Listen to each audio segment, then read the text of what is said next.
ජීවිතය සහ මරණය අතර පරතරය තප්පරයකටත් අඩු නම් අද ගවේෂකයා ගෙන එන්නේ 99%ක්ම මරණය ස්ථිර වූ අවස්ථාවක නොසිතූ විරූ ලෙස දිවිගලවාගෙන ලෝක වාර්තා තැබූ ඇදහැය නොහැකි මිනිස්සු පහක් ගැනයි. දෙපරමාණු බෝම්බයකින් ගැලවූ මිනිසාගේ සිට තමන්ගේ අතපය කපා දැමීමට සිදු වූ කඳුනගින්නෙක් දක්වා මේවා ඔබේ ජීවිතයට නව බලාපොරොත්තුවක් ලබා දේවි.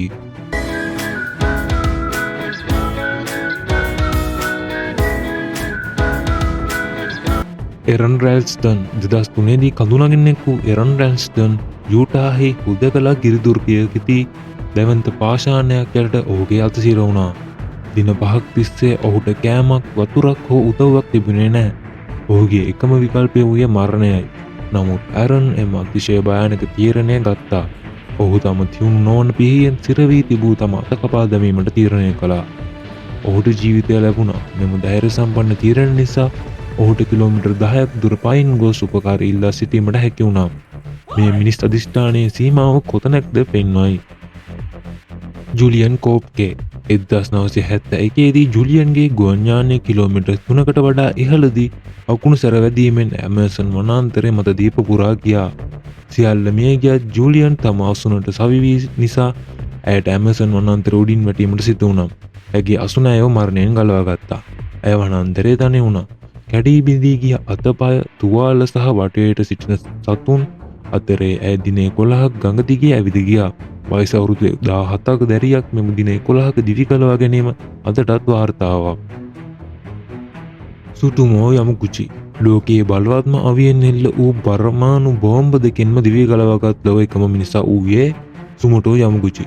1945 දී අගෝස්තු 6 වනදා ඔහු හිරෝෂිමාහි රැකියාවකට ගියා.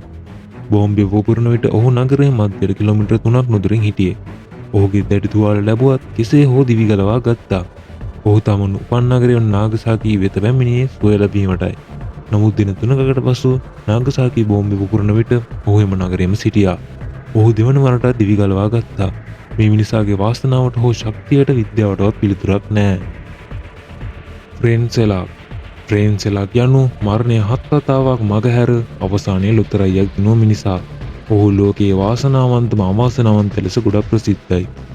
ඔහු දුම්රිය අනතුරකදී මරණයෙන් ගැලවී ඊළඟ වසරේ ගුවන් යාන අනතුරකින් ගැලවී ඊට පසු වසරේ බස් රථයක් ගඟට වැටීමෙන් දිවි ගැලවී ඔහුගේ ජීවිතය අනතුරෙන් පිරී තිබුණා.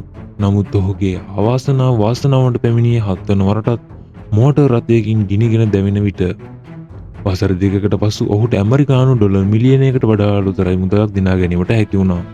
ජීවිතය සහ මරණය ඔහු සමග සෙල්ලම් කළා වගේ. ඇන්ඩර්ස් කඳුකරේ අනතුර 1972 දී උරුගුවේ ගුවන් යානයක් ඇන්ඩර්ස් කඳුකරේ කඩා වැටුණා. සති 70කට පසු දිවි ගලවාගත් මිනිස්සු 16 දෙනාගේ කතාව මරණය පරාජය කළ භයානකම කතාවයි. අතිශය සීතල හිමකුණාටු සහ කිසිදු ආහාරයක් නොමැතිව ඔවුන් දින ගණනාවක් ගත කළා. දිවි ගලවා ගැනීම සඳහා ඔවුන්ට අවසානයේ මීගේ තම මිතුරන්ගේ ශරීර ආහාරයට ගැනීමට පවා සිද්ධ වුණු බව ලෝකයට හෙළි කළා. මිනිස් ඉතිහාසයේ මේ තරම් උදිෂ්ඨානයක් සහ කැපකිරීමක් වෙනත් කණ්ඩායමකට තිබුණේ නැහැ. ඔවුන් මිනිස් පැවැත්මේ සීමාව ලෝකයට කියා දුන්නා. අපේ ජීවිත මොනතරම් අභියෝග ආවත් මේ මිනිසුන්ගේ අධිෂ්ඨානය අපිට පෙන්වා දෙන්නේ කිසිදා බලාපොරොත්තු අත් නොහැරිය යුතු බවයි. මේ කතාවෙන් ඔබට වඩාත්ම ආශාවාදයක් දෙන්නේ කුමන කතාවෙන්ද? පහලින් කමෙන්ට් කරන්න. මේ වගේ ගවේෂණ ඉදිරියටත් අවශ්‍ය නම් ගවේෂකයා අදම සබ්ස්ක්‍රයිබ් කරන්න.